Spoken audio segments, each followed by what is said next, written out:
Hi, welcome to a new series that we are going to start from. Today is the day 1 out of 30 for breaking down the food photos and make helping you to understand what exactly makes a great food photo great. Okay, so here we have a picture in front of us. I just literally took it from Pinterest.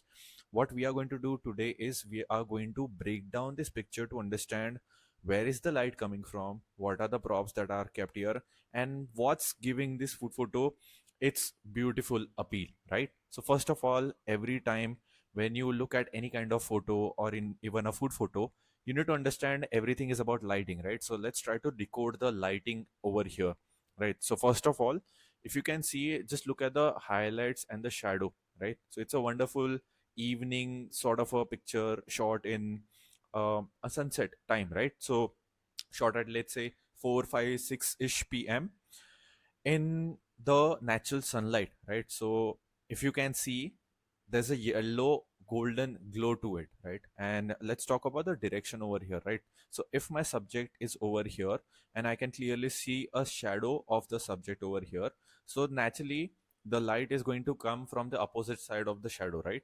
So I know for a fact the opposite side of the shadow is the light, right?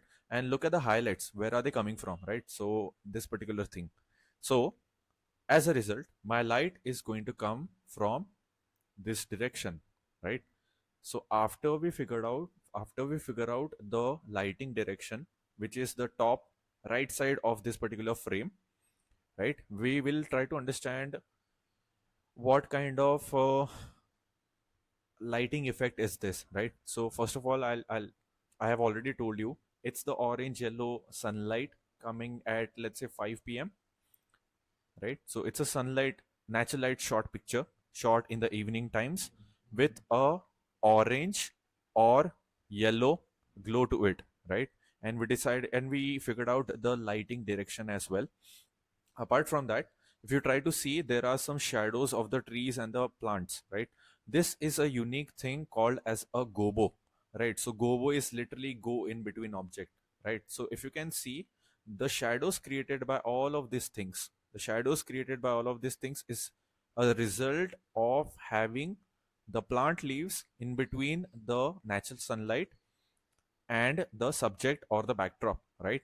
So this is called as the gobo, go in between object, and it gives a very nice natural looking effect onto your scene, right? So of course this is a part of uh, a natural effect that we have got from the leaves and the plants, but there's a whole sort of things that you can do with gobos. You can create gobos with your windows, you can create gobos with different items, right? So gobo is just one thing.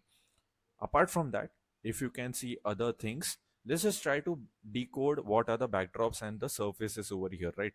So here's a surface. If you try to extend over this, this is a rectangular surface. Maybe it might be a vinyl sheet, maybe it might be a chart paper, who knows, right? But it's a printed surface which you can get literally from Amazon, from or from other sources as well, right? So that's called as a surface. So this white orange thing, right? Apart from that, if you can see, there's a wall behind it, right? So wall is the backdrop over here. Backdrops can be anything. Backdrops can be chart papers. Backdrops can be literally walls over here, right? So that's about the walls. If you can try to decode now what is the angle that they have shot it from, this is shot at a 45-degree angle. Now, how do I know it? Because you cannot see the top clearly and you cannot see the side clearly as well. There's something in between, right? So definitely, if this is 0 degree, this is 90 degree, whatever you want to say, there this angle which this picture has shot, it's somewhere in the between, right? So that's why I'm able to see some of the top and some of the side, which of course I'm going to use because this is a drink, this is a beverage. I want to show the layers, I want to show the ice cubes, I want to show the liquid in between, I want to show the top, the fruit, the garnish that is on the top right side, right? So that's about the lighting, about the props. And if you can see, there's no particular composition principles which I think they have used. They just took the main subject and put it in the center, and that's the hero item, right? So the glass, the cocktail or the drink is the hero subject, But apart from that, they have also portrayed the ingredients that have made this drink possible.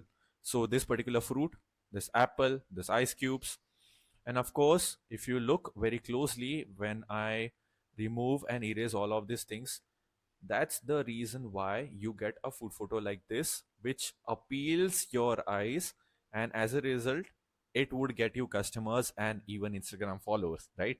So, hope you liked this amazing breakdown of this amazing food photo. And I'm going to be back tomorrow for the day two of breaking down food photos to simplify your process of understanding of food photography. See you tomorrow.